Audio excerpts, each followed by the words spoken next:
हा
स्टार्ट करायचं. स्वातंत्र्यवीर सावरकर मित्रमंडळ हिंगोलीच्या वतीने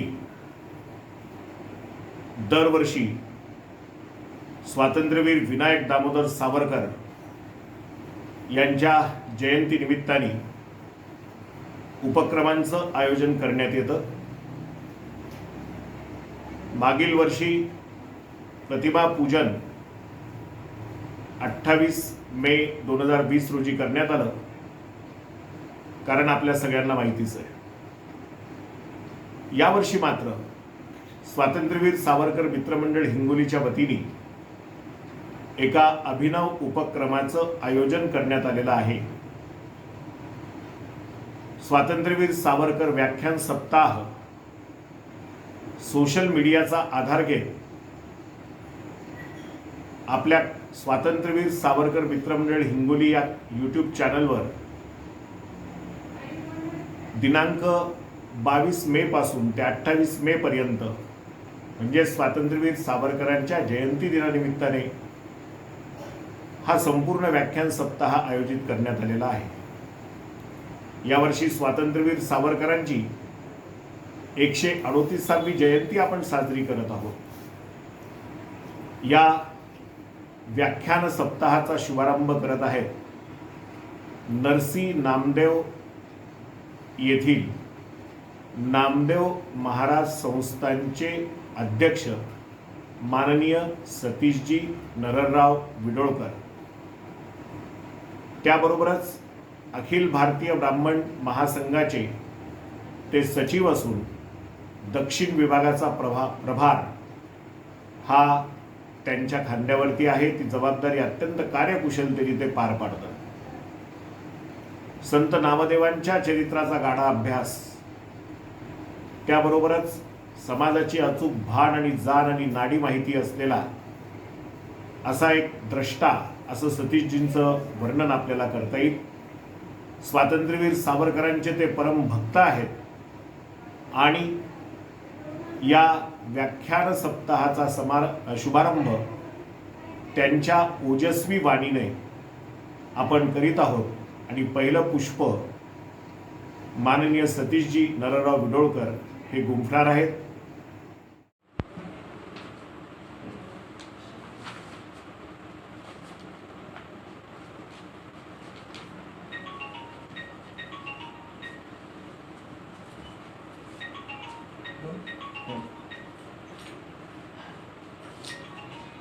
आदरणीय बंधू भगिनींनो, हा स्वातंत्र्यवीर सावरकर जयंतीचं प्रथम पुष्प गुंफण्याचं मला सांगण्यात आलं.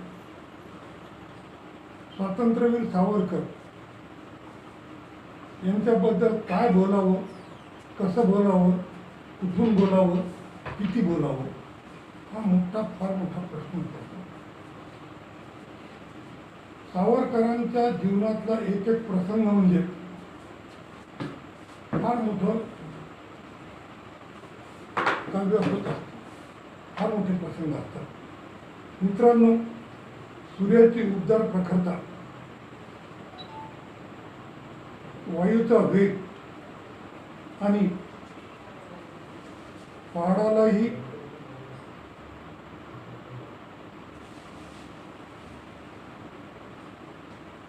हिवा वाटावा असे धाडसी कट होतात आणि साक्षात बृहस्पतीला देखील हिवा वाटावा की सावरकरांचं बुद्धिमत्ते बघून आपण त्यांचं शिष्य व्हावं, अशी प्रगल्भ बुद्धिमत्ता असलेला महामानव म्हणजे विनायक दामोदर सावरकर. सावरकर म्हणजे नुसतं साधा विषय नाही, आचार आणि विचार यांचं एक विद्यापीठ साक्षात असं सावरकर म्हणता येईल. सावरकरांबद्दल असं म्हणलं जातं की सावरकरांनी ज्या पद्धतीने काम केलेलं आहे, 1883 साली सावरकरांचा जन्म झाला. वयाच्या 15व्या वर्षी चाफेकर बंधूचं हुतात्म्य झाल्यानंतर सावरकरांनी त्यापासून प्रेरणा घेऊन मित्रमंडळाची संकल्पना सुरू केली. 1898 साली मित्रमंडळाच्या माध्यमातून त्यांनी प्रखर राष्ट्रभक्तीचं काम सुरू केलं. सावरकर त्यांच्याबरोबरचा घोटाळा बघितल्यानंतर त्यांचा एक अपंग मित्र कवी गोविंद, ज्यांनी एक कविता लिहिलेली आहे, रणाविना स्वातंत्र्य कोणा मिळे. हे कवितेचं हे अनुसरून सावरकरांनी त्यांच्या अभिनव भारत या संघटनेचं आणि स्वातंत्र्य प्राप्तीचं मार्ग निश्चित केला. कवी गोविंद हा पायाने अपंग होता. ही कविता त्यांची होती, परंतु अद्यापपर्यंत बऱ्याच जणांना माहीत नाही. सर्वजण ही कविता सावरकरांच्या नावावर म्हणतात. सावरकर एक द्रष्टे होते आणि अनेक जणांना पुढे करून त्यांनी प्रचंड मोठे कामं केलेले आहेत. डॉक्टर बाबासाहेब आंबेडकरांना पुढे घालून डॉक्टर बाबासाहेब आंबेडकरांच्या ची सल्लामसलत करून थोडक्यात असं म्हणेल की ब्रेन बिहाइंड दी गन हा जो रोल केला तो सावरकरांनी केला. महाडचं चौदार तळ, काळाराम मंदिर, पतित पावन संघटना. डॉक्टर बाबासाहेब आंबेडकर ज्या गोष्टीमुळे अजरामर झाले त्या गोष्टीची मूळ संकल्पना स्वातंत्र्यवीर विनायक दामोदर सावरकरांची होती. सावरकरांनी जे जे विषय हाताळले ते अफलातून होते. कसे अफलातून होते आणि काय होते? छत्रपती शिवाजी महाराजांबद्दल सावरकरांनी ज्या पद्धतीने लिहिलेलं आहे की शिवाजी महाराजांना आम्ही का मानायचं, शिवाजी महाराजांची निष्ठा, शिवाजी महाराजांचं जाज्वल्य राष्ट्रप्रेम, धर्माभिमान, या सगळ्या गोष्टी सावरकरांनी ज्या पद्धतीने हे केल्या. इतिहासाचं त्यांनी ज्या पद्धतीने केलं की ज्या देशाचा इतिहास नाही त्या देशाला भवितव्य नाही. इतिहासाचे एक वेगळी पैलू त्यांनी जगापुढे मांडले.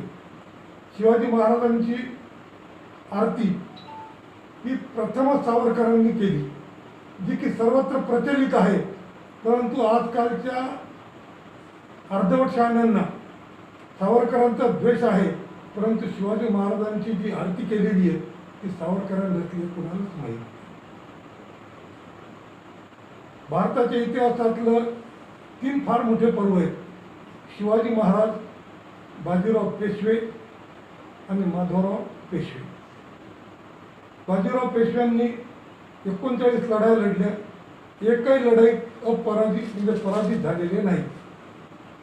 सेल्युकस निकेटर सिकंदर हे पराभूत झालेले योद्धे आहेत, परंतु जगातला एकमेव योद्धा बाजीराव पेशवा होता की ज्याची दहशत दिल्लीला बसत होती. माधवराव पेशव्यांबद्दल फार लोकांना माहिती आहे. त्यांचा कालावधी 1762, 1761 ते 1772. अवघ्या 11 वर्षात या लहान पेशव्यांनी जे काम केलं त्याच्याबद्दल सावरकरांनी जे लिहिलं ते खरोखरच, कारण आजपर्यंतच्या सगळ्यांना माधवराव पेशव्यांबद्दल काय माहिती आहे? स्वामी कादंबरी, रमा माधवाची कहाणी. परंतु बुडालेली हिंदू पदपातशाही त्या धैर्याने माधवरावांनी उभी केली. सावरकरांनी जगापुढे दाखवून दिलं की 1761च्या पानिपतच्या 3ऱ्या युद्धामध्ये मराठेशाहीचा पराभव झाला नाही आणि ते त्यांनी उदाहरण पटवून दिलं. साधारणतः 1739 ते 1761 या कालावधीमध्ये इराणच्या नादिरशाह ते अहमद शाह अब्दाली यांनी 23 वेळेला भारतावर स्वाऱ्या केल्या.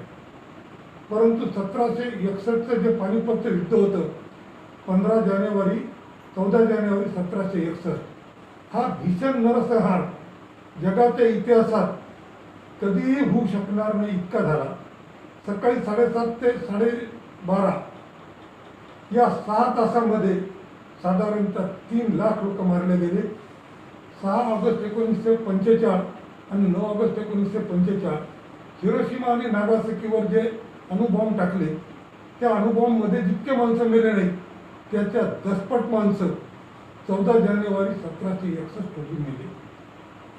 जशी मराठ्यांची अपरिमित हानी झाली त्याच्यापेक्षा जास्त हानी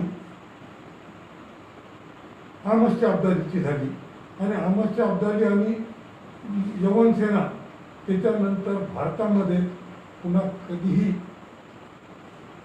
युद्धाला आलेला नाही. बुडालेली मराठेशाही आणि खिळखिळे झालेली मोगलाई माधवरावांनी स्वप्रयत्नांनी आपल्या खांद्यावर हे करून सावरली आणि हे जगाला सावरकरांनी दाखवलं की माधवराव पेशवे म्हणजे रमाबाई माधवराव स्वामी कादंबरी कुठेच नाही, तर त्या माणसाचं अलौकिक विलक्षण कर्तृत्व त्यांनी जगापुढे निर्माण केलं. मित्र, आपण असं म्हणतो जिथं पिकते तिथं विकत नाही. सावरकरांच्या बाबतीत तेच झालं.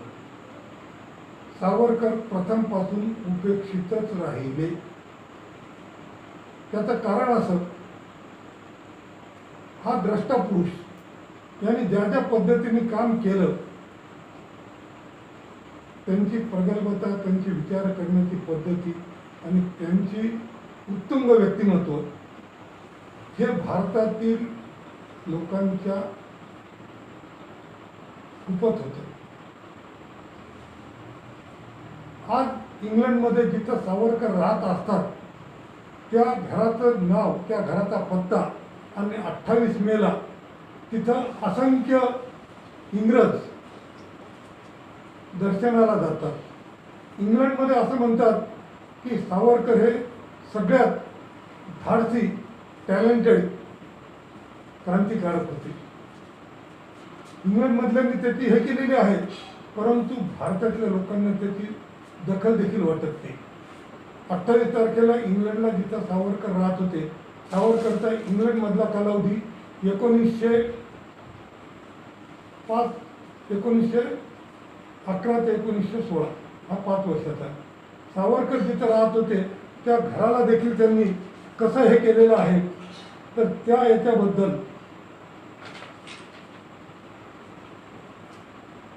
65 Cornwall Avenue, Highgate, London, N6 5HS British सरकारची सर्वात सन्मानाची ब्लू प्लॅटून त्या दिवशी तिथं जाऊन सावरकराला श्रद्धांजली, आदरांजली देतात. आणि आपल्या इकडच्या लोकांना सावरकरांच्या जयंतीचं महत्त्व देखील पटत नाही. स्वातंत्र्यासाठी सावरकरांनी केलेल्या कार्याचा उल्लेख ब्रिटिशांनी, त्यामुळे सावरकरांच्या कार्याचा लख प्रकाश ठेवलेला आहे. आणि त्या घरावर पाटी काय लिहिली, greater London council, Vinayak Damodar Savarkar, 1883 ते 1966, golden portrait and great philosopher of India. हे इंग्रजांनी सावरकराबद्दल केलेलं भाष्य. मित्रांनो, सावरकरांचं एक एक जर पान उलगडत गेलं तर मी तर म्हणतो आपलं उर्वरित आयुष्य देखील त्याच्यामध्ये जाईल. सावरकरांनी एक जर साधी गोष्ट म्हणतो की सावरकर जे म्हणतात की घेतिले व्रतने आम्ही अंधतेने लब्ध प्रकाश, याचा अर्थ काय आहे? 1896 साली तात्याराव सावरकरांचं लग्न झालं. 1901 साली विनायकरावजींचं लग्न झालं. विनायकराव आणि तात्या, विनायकरावांनी त्यांचे मोठे बंधू अंदमान निकोबारमध्ये काळ्या पाण्यावर असताना त्यांच्या लहान भावाचं 1916 लग्न झालं. तिन्हीच्या तिन्ही जावांना आयुष्यभर तिघांचे पती काळ्या पाण्याचे शिक्षक होते. त्यांनी त्यांना ते धीर दिला. आणि एक वेळ तर अशी आली की सावरकरचे बंधू हे काम करायला म्हणून त्यांच्या घरावर जप्ती आली. त्यापूर्वी सावरकरांच्या घराण्यात भगूर आणि राहोरी येथील जहागिरी होती, तिथले ते वतनदार होते. इंग्रज सरकारने त्यांच्या घरातली सगळी जप्ती आणली, घरातल्या बाया माणसाला देखील बाहेर काढलं. घरातले बाया माणसं काही दिवस दामू वैद्यकडे राहत होते, नंतर मंदिरात झोपत होते. आणि कवी गोविंद यांनी कीर्तन प्रवचन करून त्यांना हे करत होते. इतकं ज्वललं हे होतं की विनाकारण म्हणलं नव्हतं की घेतलेले आम्ही व्रतने अंधतेने. मित्रांनो, वेळ खूप कमी आहे आणि वेळेची मर्यादा असल्यामुळं मी पुनश्च एकदा सावरकर जयंतीच्या दिवशी आपल्याला पुन्हा भेटणार आहे. मला प्रथम पुष्प गुंफवण्याचाही आदेश आमच्या मित्रमंडळाने दिला होता. प्रत्येक वेळेला मी सगळ्यांना कामं सांगत असतो, सगळ्यांनी मला खूप मोठं केलं. माझं देखील एक आद्य कर्तव्य की माझ्या सहकार्याचं ऐकायचं आहे. उर्वरित आपण 28 तारखेच्या दुसऱ्या माझ्या पुष्पामध्ये जरूर बोलू. जय हिंद, जय महाराष्ट्र.